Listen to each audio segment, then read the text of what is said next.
Bienvenidos al podcast La Historia del Camino. En este podcast cada semana estaremos contando distintas historias dentro de la gran historia de Dios.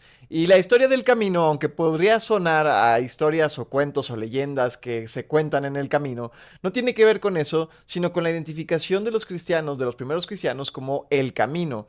Y esta relación de Jesús identificándose como el camino, la verdad y la vida, incluso esta referencia a entender que el camino que transitamos es angosto y difícil, sin embargo es el único camino que lleva a la vida. Y por eso este podcast tiene por nombre El Camino. Y es una sola historia, la gran historia de Dios. Cada semana estaremos platicando de una pequeña porción de esta gran historia. La primera historia con la que quiero comenzar es una historia bastante particular que encontramos en el Evangelio de Marcos, de Mateo y también en el de Lucas. Yo lo voy a leer como está en el Evangelio de Marcos, que es el capítulo 9, y es bastante particular. No estoy seguro de que sea la mejor historia para comenzar, sin embargo creo que es bastante impactante y que es un buen punto de partida para comenzar a hablar de la gran historia del camino. Y es una historia que obviamente tiene que ver con Jesús y con tres de sus más cercanos amigos y discípulos. Y esta historia la encontramos en Marcos 9, versículos 2 al 10, y dice lo siguiente. 6 días después, Jesús tomó a Pedro, a Santiago y a Juan, y los llevó a una montaña alta para estar a solas. Mientras los hombres observaban, la apariencia de Jesús se transformó. Y su ropa se volvió blanca, resplandeciente, más que cualquier otro blanqueador terrenal jamás podría lograr. Después aparecieron Elías y Moisés y comenzaron a conversar con Jesús. Pedro exclamó: «Rabí, es maravilloso que estemos aquí. Hagamos 3 enramadas como recordatorios, una para ti, una para Moisés y otra para Elías». Dijo esto porque realmente no sabía qué otra cosa decir, pues todos estaban aterrados. Luego, una nube los cubrió y desde la nube una voz dijo: «Este es mi hijo muy amado, escúchenlo a él». De pronto, cuando miraban ellos a su alrededor, Moisés y Elías se habían ido y vieron solo a Jesús con ellos. Mientras descendían de la montaña, él les dijo que no le contaran a nadie lo que habían visto hasta que el Hijo del Hombre se levantara de los muertos. Así que guardaron el secreto, pero a menudo se preguntaban qué quería decir con levantarse de los muertos. Es una historia particular, muy particular, y hay que comenzar en el contexto de qué está ocurriendo en este momento. Lo primero que leemos en esta historia es 6 días después. Y lo primero que habría que preguntarnos es, ¿6 días después de qué? La historia comienza así: 6 días después Jesús tomó. Entonces parece indicar que los 6 días previos o que el contexto del anterior es importante para entender esta historia. Y si vamos al capítulo anterior a ver qué estaba sucediendo, vemos por lo menos que estaba habiendo bastantes dudas acerca de quién era Jesús. El ministerio de Jesús estaba comenzando a tener mucho mayor fuerza, mucho mayor reconocimiento. Las personas ya estaban acudiendo a todo momento en masa a buscar a Jesús para obtener algún milagro, para escucharlo, por diversas razones. Entonces, el ministerio de Jesús está cobrando mucha importancia y en ese contexto comienza a haber dudas. Los fariseos atacaban a Jesús diciendo que era algún tipo de el príncipe de los demonios. Algunas personas creían que era un profeta o que era alguien más. Y Jesús le pregunta a sus discípulos de manera directa: ¿ustedes quién creen que soy yo? Y la respuesta de Pedro es digamos, la respuesta que vale la pena enmarcar porque es un momento de iluminación divina. Jesús lo reconoce así. Pedro le dice: «Tú eres el Cristo o eres el Mesías, el Hijo de Dios». Y Jesús reconoce a Pedro y le dice: «Lo que tú estás diciendo, eso no te lo dijo nadie ni te lo enseñó nadie, ningún humano, sino que es una revelación divina». Pedro había dado en el clavo con esa pregunta. Y claro, podría parecer obvio, ellos habían estado acompañando a Jesús durante algún tiempo. Sin embargo, no era tan evidente. Había muchas dudas de quién era esta persona, si era algún profeta, si era Elías, si era alguno de los antiguos profetas resucitado. Y Pedro está dando en el clavo al decir: «Tú eres el Cristo, el Hijo de Dios». Sin embargo, es muy curioso porque esta es una gran respuesta que mereció el elogio de Jesús hacia Pedro. Tan solo unos momentos después, Jesús comienza a decirles a sus discípulos que él tiene que morir. Jesús está anticipando su muerte en la cruz. Y en ese momento, este mismo Pedro, que por revelación divina reconocía quién era Jesús, es curioso ya que después de este gran momento de Pedro, que incluso mereció el elogio de Jesús, pasa algo curioso. Inmediatamente Jesús comienza a hablar de su futura muerte, de que él tiene que morir, que es parte de lo que viene a ser. Y este mismo Pedro, con la brillante respuesta, ahora de pronto cambia totalmente y dice: no, Señor, ¿cómo crees? Eso no te tiene que pasar a ti, no hables de esa manera, tú no vas a morir. Este momento glorioso de Pedro, con la mejor respuesta de la clase, de repente se transforma en un regaño de Jesús. Jesús le dice, no solamente le regaña, le dice: aléjate de mí, Satanás, porque tú solo no te preocupas por las cosas de Dios, sino por las de este mundo y por lo que la gente dirá. Es uno de esos momentos que creo que todos vivimos en la vida, ¿no? Pedro tiene estas dudas sinceras acerca de Jesús.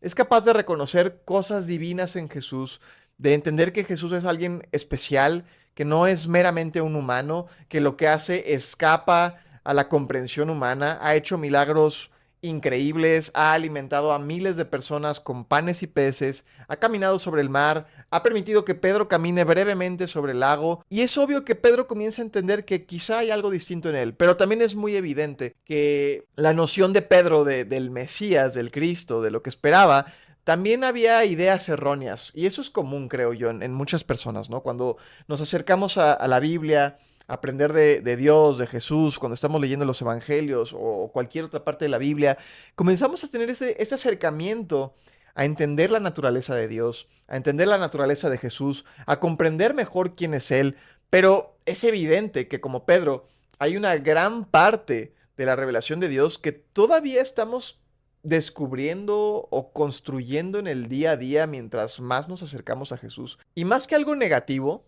más que decir: ay, ay, no seamos como Pedro. Pedro tenía las cosas en las cosas del mundo, en la mente, en las cosas del mundo, no estaba pensando en Jesús. Creo que es una imagen muy, muy humana, muy natural de la travesía de cada cristiano. Aprendemos muchas cosas, pero también ignoramos muchas tantas, ¿no? Muchas otras que están ahí. Y aunque las palabras de Jesús son difíciles, creo que también son una manera de hacernos comprender que estamos aprendiendo de Jesús. Y creo que tan Jesús está consciente de esta necesidad de, pues, todavía profundizar su relación, que posteriormente viene la historia de la transfiguración, 6 días después. O sea, 6 días después del gran éxito y fracaso en un mismo día de Pedro, viene la historia de la transfiguración. Una historia interesantísima, donde tenemos como escenario en la cima de un monte, la Biblia no especifica cuál, y tenemos a por lo menos estos 6 personajes. Tenemos 3 discípulos, en especial Pedro, Santiago y Juan, o en algunas traducciones Pedro, Jacobo y Juan. Jacobo y Santiago son la misma persona, es simplemente por el uso del nombre, pero es el mismo, que se le conoce comúnmente como el círculo íntimo de Jesús. Son parte de los discípulos, pero dentro de los discípulos son como el grupo más cercano, más íntimo, más estrecho con Jesús.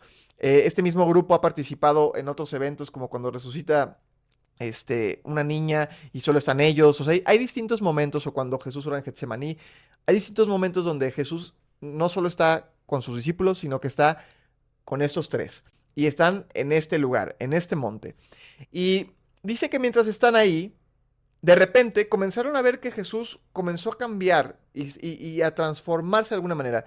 No tanto en su apariencia física o rasgos, pero sí en sus vestiduras. La Biblia enfatiza que su ropa, sus túnicas, lo que estaba utilizando, de repente era blanco, demasiado blanco. Un blanco que dice: ningún tipo de blanqueador podría conseguir ese estilo resplandeciente de blanco. Un blanco que no podríamos imitar, lo que nos habla de una cuestión divina. Algo especial está pasando.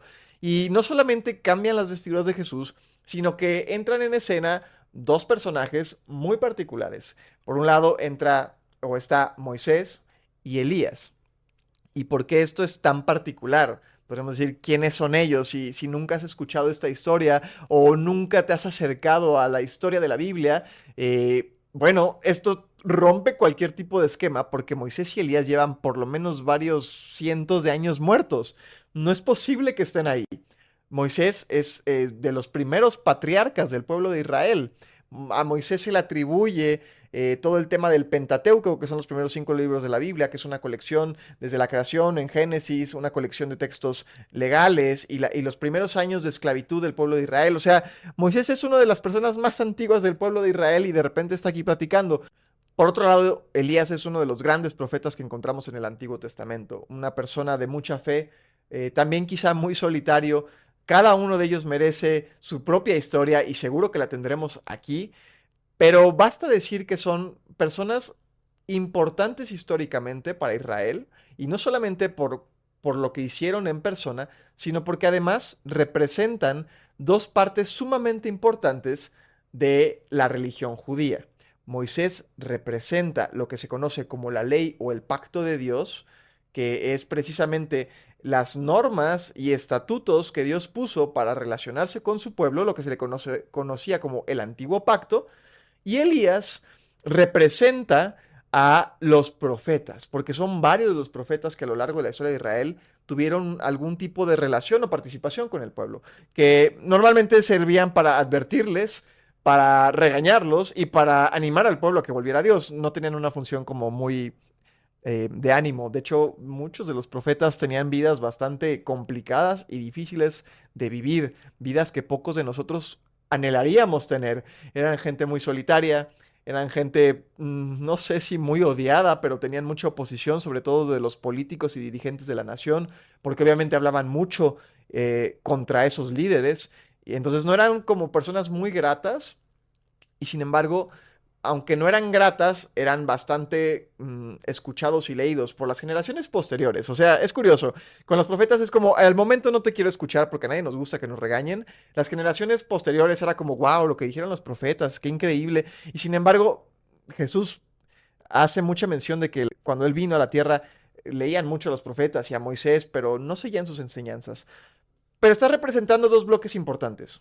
La ley, el antiguo pacto, y también los profetas. Dos puntos centrales en la religión judía. Creo que por eso están aquí y que guardan un simbolismo muy importante que además ahorita vamos a seguir viendo de qué otra forma tienen este simbolismo. Entonces están estas 6 personas aquí. Dos de ellas no deberían de estar ahí, están muertas. Es una de las pocas excepciones en la Biblia. No podemos saber a ciencia cierta, la Biblia no nos explica cómo funciona esto porque es un momento único, sui generis. A partir de esto no podemos crear teología o doctrina diciendo que se puede traer a los muertos y consultarlos. De hecho, la Biblia habla mucho acerca de eso. Hay pasajes que hablan de no querer contactar con los muertos. Entonces, primero tenemos que entender que es un momento muy específico y que tiene una razón de ser y que no es para enseñarnos, que tenemos que buscar a gente que ya no está, que creo que para nada es el sentido, pero que guarda un simbolismo muy poderoso y que tenemos que entender qué está pasando. Hay que recordar de dónde viene esto. 6 días antes, ¿qué estaba ocurriendo? 6 días antes, Pedro tenía dudas de quién es Jesús. Por un lado, eres el Cristo, y por el otro es, tú no vas a morir, no te va a pasar nada malo, no hables mal de ti. Entonces hay dudas de quién es Jesús.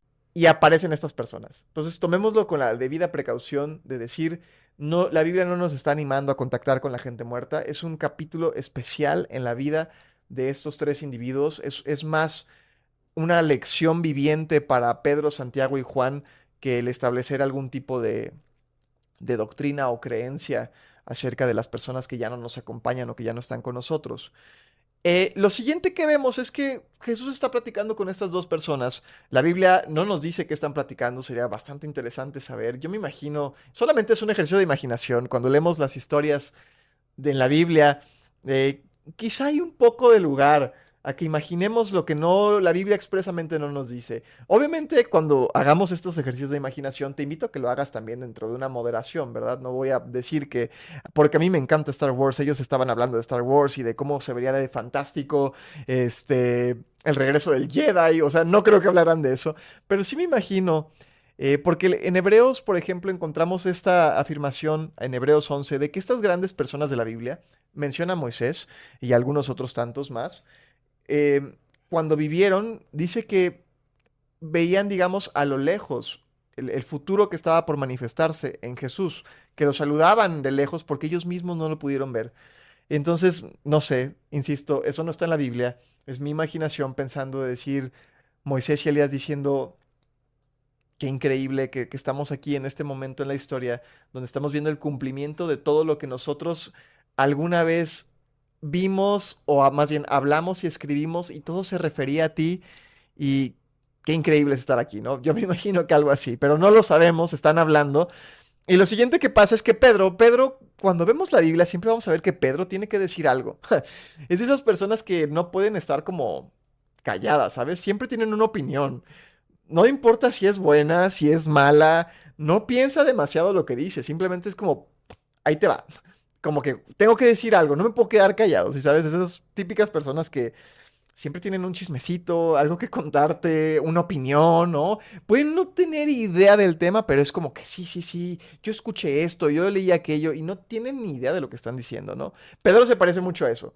Y es una personalidad y es muy valiosa, ¿no? No estoy diciendo que sea algo malo, simplemente nos ayuda a comprender mejor cómo es Pedro. Es como muy reaccionario, fácilmente actúa, no siempre le sale bien, pero es parte de él, no piensa demasiado las cosas. Es ese típico, yo como este amigo de, ¿qué onda? ¿Nos vamos de vacaciones? Sí, vámonos. Y ya tiene la maleta lista y ya se trepó al coche. Y tú de que, espérate, yo decía en 3 meses y este cuate ya está trepado ahí, ¿no? Es muy particular. Y dice que se le ocurre la brillante idea de decirle, oye, ¿por qué no hacemos 3 enramadas, una para cada uno de ustedes como recordatorio? Y esta palabra de enramada es una palabra muy poco utilizada. De hecho, creo que si no estamos en un contexto de iglesia o de leer la Biblia, no es algo que utilicemos comúnmente. No es una palabra con la que digamos, iré al bosque y tendré un tiempo con mi hijo y construiremos una enramada para habitar en ella un día y una noche.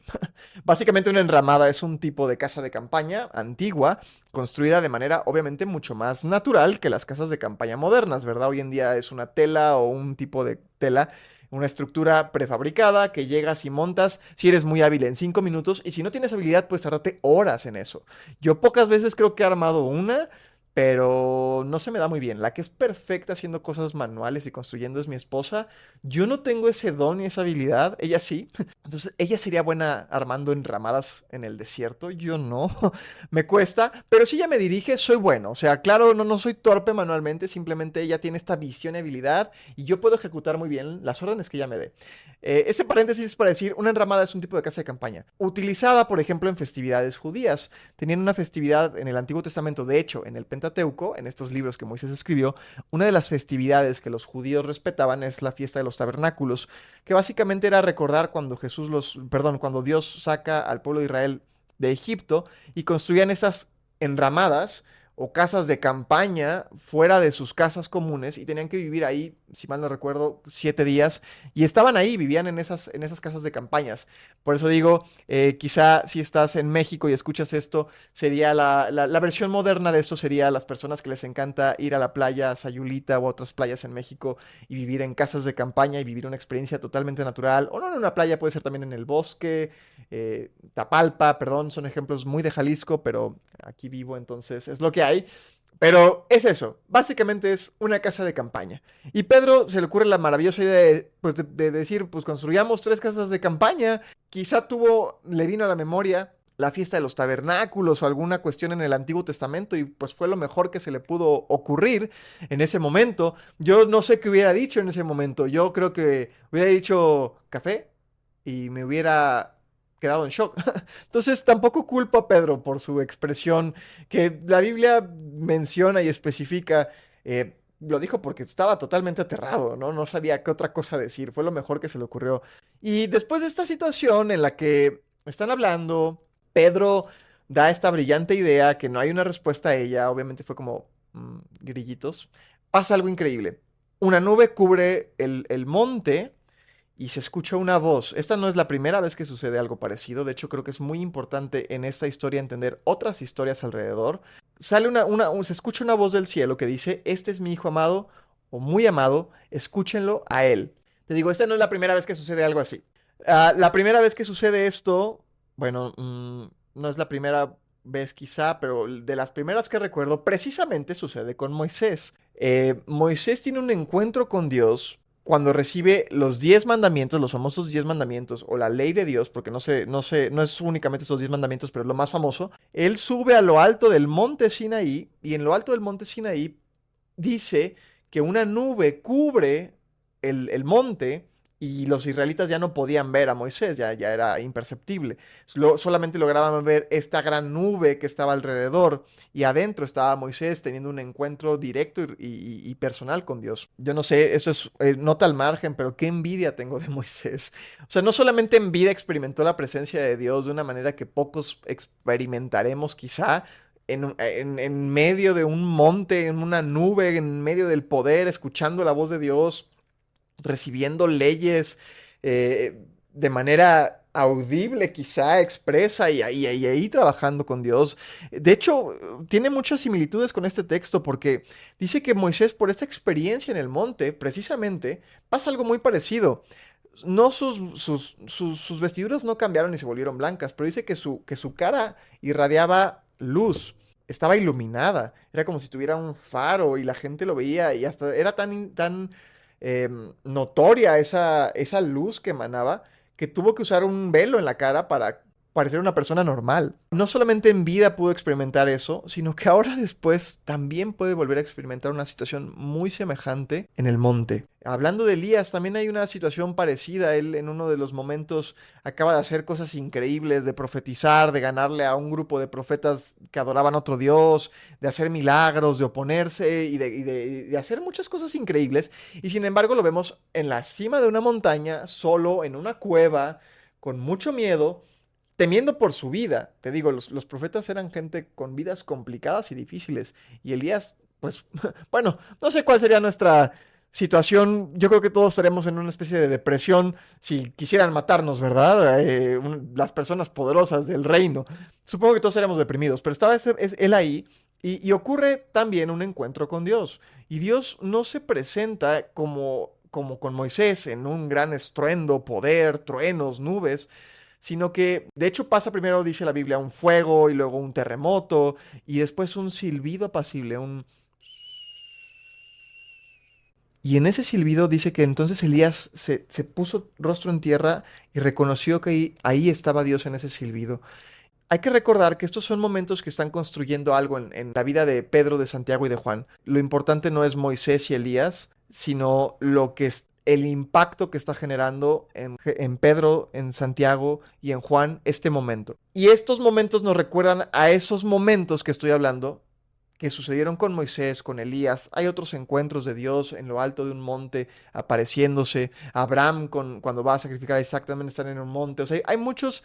Es una imagen que encontramos de manera repetitiva en la Biblia que creo que nos trae esta idea de cercanía con Dios, no tanto por la altura quizá, pero cuando vemos en la historia, sobre todo en el Antiguo Testamento, a alguien en lo alto de un monte, puedes estar casi seguro que probablemente va a haber un encuentro con Dios. Algo va a pasar. Eso está pasando aquí, se escucha esta voz y es bien importante y es muy...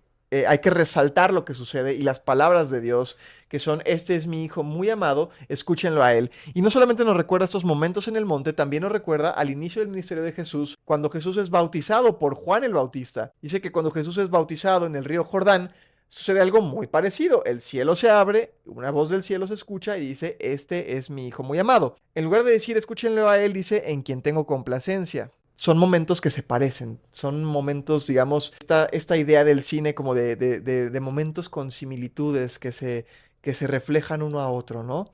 No porque esto sea cine, Dios es el mejor contador de historias y creo que encontramos estos paralelismos, estas similitudes, porque refuerzan nociones importantes para nosotros. Es por eso que es tan importante escuchar las historias dentro de la gran historia, porque es todo una gran historia, la historia de Dios. Se escucha esta voz y de pronto estos tres individuos, Pedro, Santiago y Juan, voltean alrededor y ya no hay nadie. Solamente están ellos tres y Jesús. Ya no, quizá ya no hay nube, ya no hay voz y definitivamente ya no están Moisés y Elías. Y lo importante que tenemos que sacar de aquí es la orden de Dios. Dios les dice, escúchenlo a Él. Y creo que es muy representativo.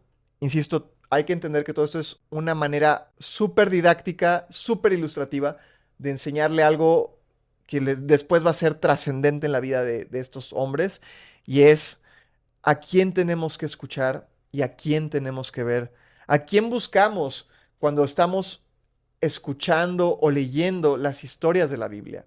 Y creo que es muy representativo que Moisés y Elías desaparezcan para dejar los ojos de los discípulos solamente en Jesús. Si hay un pasaje en Juan 5, 39 y 40 que dice lo siguiente: ustedes estudian las escrituras con mucho cuidado porque piensan que las escrituras les darán vida eterna. Pues esas mismas escrituras son las que dan testimonio de mí, pero ustedes no quieren venir a mí para tener esa vida.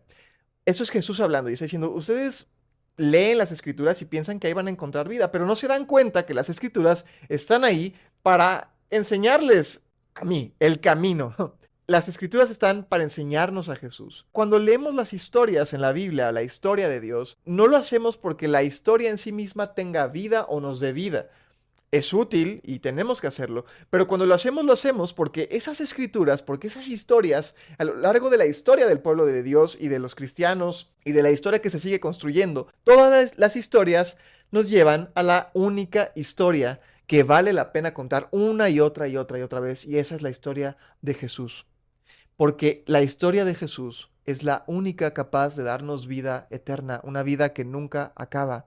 Posteriormente, en este mismo sentido, cuando Jesús resucita de los muertos y se aparece a los discípulos, dice un pasaje en Lucas 24, Lucas 24, 27 dice, entonces Jesús les explicó lo que había sido escrito sobre él en las Escrituras, empezando con el libro de Moisés y todos los profetas. ¿Ves esta relación? Esto es lo increíble cuando nos metemos a la historia de Dios. Me emociona un montón, porque cuando leemos la historia, aunque sean historias en Marcos 9, nos conecta con versículos de la vida de Jesús, de cosas que él dijo cuando estaba en vida, después con cosas que dijo cuando ya había resucitado. Y lo que Dios nos está diciendo hoy es, escucha a Jesús. Cuando lees la Biblia, aunque empieces en Génesis o te vayas al libro de Jeremías, que es otro de los grandes libros proféticos, en todas esas historias siempre vas o puedes encontrar a Jesús, porque todas esas historias se escribieron para señalarnos a Jesús, a aquel que es el camino, la verdad y la vida. ¿Y qué tan impactante fue esta historia en particular en la vida de estos tres hombres, de Pedro, de Santiago y de Juan? Te podrás preguntar, bueno, ¿y realmente fue algo impactante en sus vidas? ¿Cambió algo a partir de ese momento? ¿Fueron mejores personas? Porque pues muchas veces cuando vemos las escrituras, pues Pedro va a seguirla regando de manera constante y consistente en la Biblia, va a negar a Jesús, va a haber cosas todavía en la vida de estos hombres que tienen que perfeccionarse. Sin embargo, te puedo asegurar que este momento es trascendente y cambió quizá todo en la vida de estos hombres. Y te lo puedo asegurar porque hay evidencia directa de esto en la segunda carta de Pedro, una carta que Pedro escribe años después de que Jesús resucita y asciende al cielo. Y lo encontramos en la carta de segunda de Pedro, capítulo 1, versículos 16 y el 18. Voy a leerlo tal cual y quiero que pienses a qué te suena. Si te suena quizá familiar, dice Pedro en su carta. No les estábamos contando ningún cuento. Les dijimos que nuestro Señor Jesucristo vendrá y revelará su poder porque nosotros ya vimos la grandeza de Jesús con nuestros propios ojos. Él recibió honor y gloria cuando escuchó la voz de Dios Padre, el grandioso y glorioso, diciendo, este es mi Hijo amado, estoy muy contento con él. Nosotros escuchamos esa voz que vino del cielo mientras estábamos con Jesús en el Monte Santo. Uno podría pensar a primera vista, porque no es la frase exacta, este es mi hijo muy amado, estoy contento con él. Esa es la frase que Dios dice o que tenemos escrito como un acontecimiento cuando se bautiza. Sin embargo, sabemos que no es el bautizo porque en ese momento no tenemos la certeza de que Pedro, Juan y Santiago estuvieran. De hecho, Pedro era más bien aprendiz de Juan el Bautista en ese entonces, y además el bautizo no sucede en un monte, sucede en un río. La pista que nos da la clave es decir que nosotros escuchamos, o sea, Pedro escuchó, ¿y quiénes son nosotros? Los nosotros, pues seguramente es que se refiere a Santiago y a Juan. Nosotros escuchamos esa voz cuando estábamos con Jesús en la cima del Monte Santo. Y esto lo está diciendo Pedro en un contexto de una carta que él escribe. Y si leemos unos pasajes antes, dice que es bueno que él y que siente que tiene que estarle recordando a la iglesia las promesas de Jesús, el hecho de que él viene y él regresa, porque siente que ya está por morir, por ser llevado con Dios. Y en sus últimos momentos, por lo menos al final de lo que él siente que es su vida en la tierra, no nos narra, porque probablemente podríamos pensar, yo digo, bueno, no sé, yo quisiera pensar cuál momento hubiera sido más impactante, alimentar a 5,000 personas adultas con 3 panes y unos peces, o quizá cuando resucitó a Lázaro. O sea, hay muchas colecciones de historias muy impresionantes que ellos vivieron, pero esa historia de la que Pedro escribe al final de sus días, esa historia que él recuerda, esa historia con la que les dice a los cristianos, no dejen de creer que Jesús viene con poder, porque nosotros ya vimos ese poder. No es ninguno de esos milagros impresionantes. Es la historia del monte de la transfiguración. Es la historia de Jesús con Moisés, con Elías. Y más importante, la historia de Dios diciendo, este sí es el bueno. Este es el Cristo. Este es mi Hijo amado. Escúchenlo a Él. Escúchenlo solamente a Él. A nadie más que a Él. Los profetas, Moisés, la Torá, todo lo que es escrito, se ha escrito para dirigirnos a Él, a Jesús, nada más a Jesús.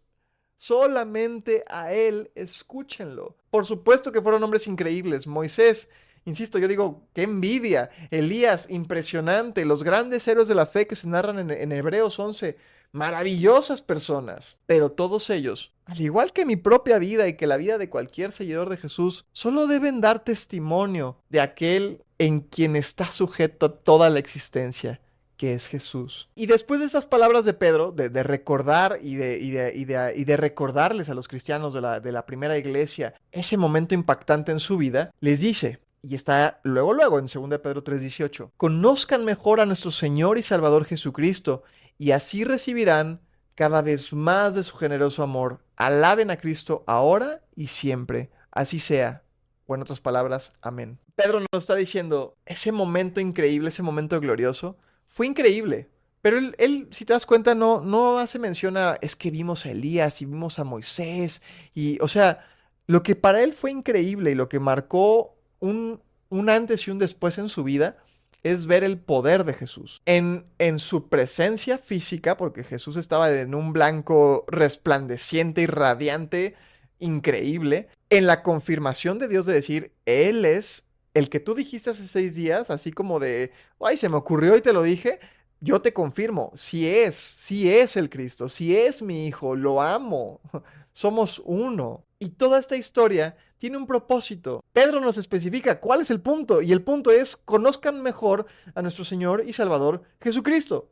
¿Para qué? ¿Para qué tendríamos que querer conocer más a Jesús? Porque así recibirán cada vez más de su generoso amor. Mientras más nos acercamos a Jesús, más nos parecemos a Él, más recibimos amor, más recibimos. De hecho, en 2 Pedro, en la antesala a ese recuerdo, él está diciendo que tenemos promesas de Dios, que podemos vivir una vida distinta en Dios cuando nos acercamos y conocemos más y más y más a Jesús. En la introducción de la carta de Pedro, encontramos en el capítulo 1, versículo 3, con su poder divino Jesús nos da todo lo que necesitamos para dedicar nuestra vida a Dios. Todo lo tenemos porque lo conocemos a Él, quien nos llamó por su gloria y excelencia. Tenemos poder divino, nos da todo lo que necesitamos para vivir una vida dedicada a Dios. Pero ¿cómo nos lo da? Todo lo tenemos porque lo conocemos a Él. Y esa es la historia de la transfiguración. Es una historia que nos recuerda que cuando tenemos dudas, cuando no tenemos muy claro por dónde seguir, porque sabes, si soy sincero contigo, leer la Biblia puede ser un reto. Y cuando tengo esos momentos de duda, cuando digo, ¿qué estoy leyendo? ¿Cómo se aplica esto? ¿Qué está pasando? Tengo que recordar que todo me dirige a Él, que todo se trata de Él y que incluso esas historias que tienen miles de años o cientos de años antes de Jesús, todas hablan de Jesús, todas nos indican quién es Jesús, nos llevan a Jesús. Todo es acerca de Jesús. Y perdón que sea tan repetitivo en eso, pero es que todo es acerca de Jesús en la Biblia. Cuando tengo dudas de eso, o de mi fe, o me siento extraño o raro, tengo que recordar que a quien tengo que ver es a Jesús. En el libro de Hebreos, en el capítulo 12, el autor de esa carta dice, pongan sus ojos en Jesús, quien es el autor y el consumador, o quien termina, quien empieza y quien termina su fe. Pongan los ojos en Jesús. Esta es la historia de Jesús. Y en este podcast, La Historia del Camino, cada historia es acerca de Jesús. Cada historia que leamos, cada historia que veamos, se trata de Jesús. En cada una podemos conocerlo más a Él, su amor, su poder, su carácter, su suficiencia, su gloria, para poder hacer una sola cosa, como dice Pedro: alabarlo ahora y siempre.